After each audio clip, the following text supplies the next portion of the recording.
Assalamualaikum warahmatullahi wabarakatuh. Kembali lagi ke channel saya, Entok Medan Channel. Halo, apa kabar sahabat peternak entok seluruh Indonesia? Apa kabar semuanya? Agar channel ini semakin maju dan berkembang, jangan lupa di like, komen, dan subscribe video ini. Oke teman-teman sekalian, kali ini channel Entok Medan akan membawakan judul tentang pentingnya jadwal pemberian pakan pada peternakan entok. Nah, kawan-kawan sekalian, dalam beternak entok kita wajib memberikan jadwal pemberian pakan. Tujuannya agar entok kita mengetahui kapan ia akan makan. Nah, ada juga pemberian pakan yang asal-asalan jamnya. Ini sangat berpengaruh kawan-kawan sekalian, apalagi entoknya sedang masa pembesaran.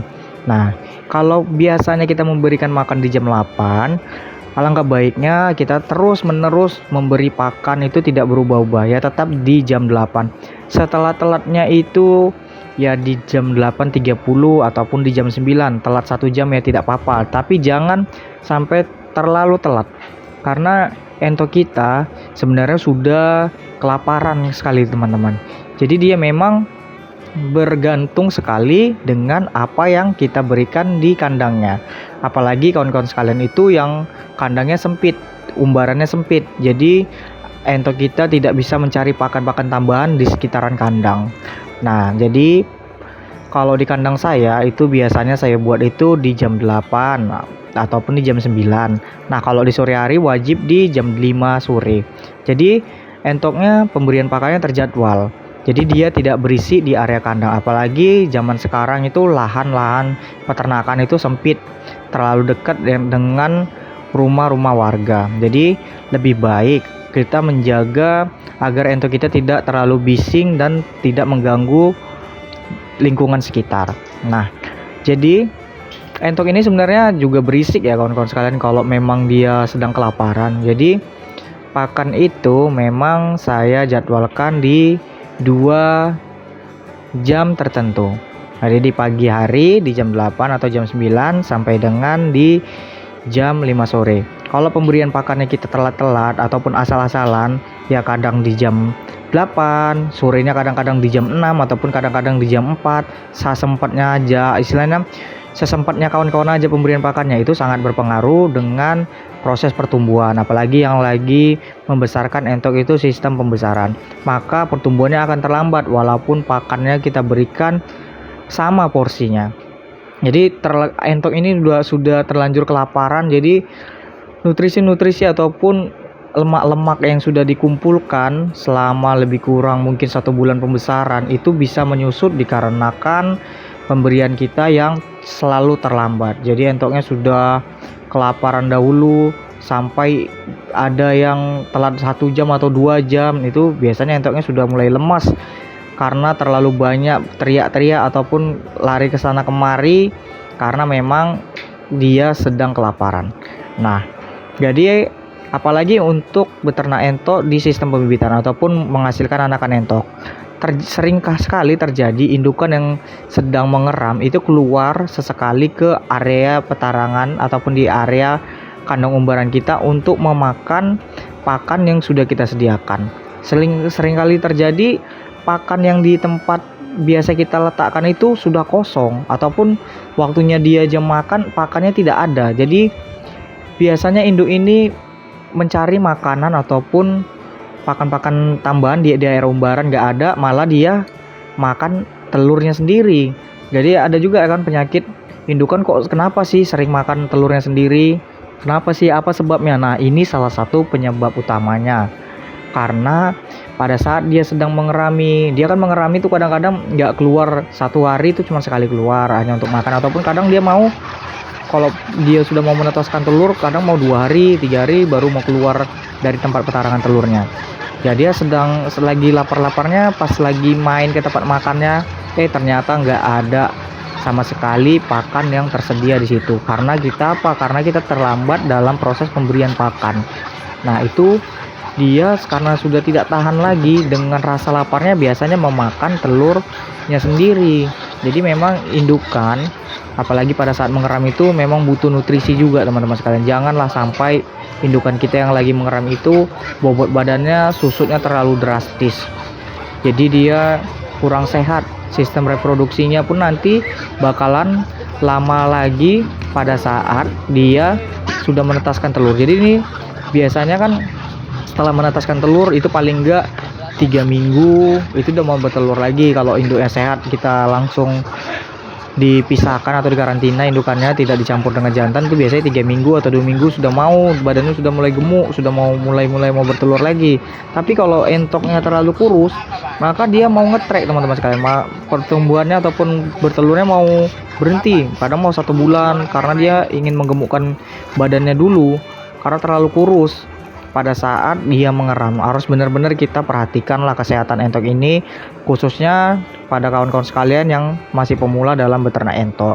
Ya kita namanya sudah berniat dalam beternak itu harus tanggung jawab, kita harus konsisten dalam proses pemberian pakan. Kalau pakannya aja asal-asalan, kayak mana kita mau mendapatkan hasil yang maksimal juga. Jadi kalau beternak entok itu ya kita harus benar-benar serius teman-teman sekalian. Dia sambi-sambi kerjaan, tapi ya kalau bisa beternak entok ini harus benar-benar kita perhatikan. Kalau kita kerja pagi ya pagi hari kita pemberian pakan, tapi nanti pada saat pulang kerja ya kawan-kawan sekalian pantau entoknya. Paling enggak duduklah di daerah kandang tuh 1 jam, tengok kesehatan entoknya, mana yang kurang sehat ataupun mana yang pakannya kurang, sekiranya kurang. Nah kita lihat juga kondisi anakan entok, kondisi entok basur kita, apakah ada yang sedang ganti bulu ataupun malah anakan entok kita kurang makan, malah dia memangsa bulu-bulu temannya yang masih muda. Karena sering kali terjadi ya ini. Kenapa sih anakan entok saya sering kali makan nih bulu teman-temannya? Ya ini teman-teman sekalian salah satu penyebabnya, pakannya satu kurang. Terus di siang hari kalau di saya itu di kandang saya itu pemberian sayur-sayuran. Nah seperti daun kol ataupun kangkung. Tapi biasa kan kalau kangkung direbus, tapi kalau kol itu tidak perlu direbus teman-teman, hanya dirajang-rajang saja. Itu sebagai cemilan makanan entok pada saat siang hari. Untuk anakan entok juga itu sangat bagus sekali untuk pertumbuhan bulu dan tulangnya.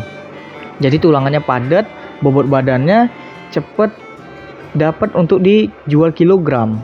Nah jadi teman-teman sekalian, berilah pakan tambahan ini tadi pada saat di siang hari agar dia tidak memakan bulu-bulu temannya sendiri.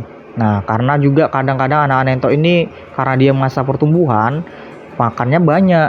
Biasanya kita berikan contohnya ada sekitar 2 kg, dia lagi masa pertumbuhan bulu. Nah di situ nafsu makannya bisa 2 kali lipat daripada biasanya. Makanya kita siasati dengan pakan alternatif seperti ya sayur-sayuran apa yang kita dapat lah, ataupun tempat teman-teman sekalian itu masih di daerah yang banyak eceng gondoknya, itu bisa dicincang teman-teman sekalian, dicincang sebagai pakan cemilan ya, bukan sebagai pakan utama. Nah debok pisang juga bisa untuk cemilannya aja teman-teman sekalian, jangan dicampur dedak ataupun pelet. Nah kalau ada teman-teman sekalian ada lahan sedikit, buatlah kolam untuk menanam azolla, itu tinggi protein juga kawan-kawan. Terus kalau rumahnya masih dekat di pedesaan ataupun masih di perkampungan ya dekat persawahan, itu bisa berburu keong mas. Itu saya juga sering kok memberikan pakan indukan entok saya dengan keong mas. Kalau udah diberikan keong mas ataupun bekicot, maka produktivitas telurnya itu meningkat teman-teman sekalian. Jadi fertilnya juga bagus, telurnya jadi biasanya cuma 15 naik jadi 18 butir. Jadi pemberian pakan alternatif apalagi dia mengandung protein hewani yang tinggi, maka untuk indukan, untuk anakan pertumbuhannya jadi baik, indukan produktivitasnya semakin meningkat, pejantan birainya jadi semakin tinggi. Jadi untuk teman-teman sekalian, jangan sepele dengan apa yang namanya jadwal pemberian pakan. Jadi pemberian pakan kita harus benar-benar konsisten ya. Kalau di jam 8 ya di jam 8 terus. Kalau di sorenya di jam 5 ya di jam 5 terus. Kalaupun gak ada orang ya kita titipkan lah sama tetangga ataupun siapa yang ada di rumah, nanti berikan pakan di jam sekian gitu. Kalau saya itu ngaduk makanan itu satu hari cuma sekali teman-teman sekalian. Di pagi hari itu diaduk pakannya. Jadi nanti sore adukkan pagi, tinggal diberikan pada sore hari. Jadi nggak 2 kali ngaduk teman-teman sekalian. Kalaupun nanti kita ingin menitipkan sama orang untuk memberikan pakan untuk kita di kandang ya, si yang kita suruh tadi itu mudah untuk pemberian pakannya, tinggal tuang-tuang aja ke tempat pakannya. Jadi kita beternak entok juga harus benar-benar efisien. Kita sama-sama saling belajar, jangan entok kita dengan pemberian pakan yang sudah saya kawan-kawan rasa itu sudah banyak, tapi kok gitu entoknya ditimbang bobot badannya masih kurus juga ataupun nggak masuk kilogram, masih bobotnya masih rendah. Itu ya dikarenakan pakannya tadi, jadwal makanannya kita pemberian pakan itu masih tidak tepat. Itu kalau pendapat saya ya. Nah, untuk teman-teman sekalian yang ingin memesan entok jenis jumbo, anakan jumbo usia 1 minggu, itu bisa japri nanti ya ke WhatsApp saya. Kalau kawan-kawan sekalian benar-benar minat, nanti minta aja nomor WA saja saya di kolom komentar, karena banyak sekali yang masih belum mengetahui apa sih genetikan entok jenis jumbo. Jadi belajar-belajar dulu lah teman-teman sekalian, karena harganya di atas entok jenis lokal. Oke, saya rasa paham dari penjelasan saya kali ini seputaran jadwal pemberian pakan entok yang baik dan benar. Sekian dulu dari channel Medan. Assalamualaikum warahmatullahi wabarakatuh.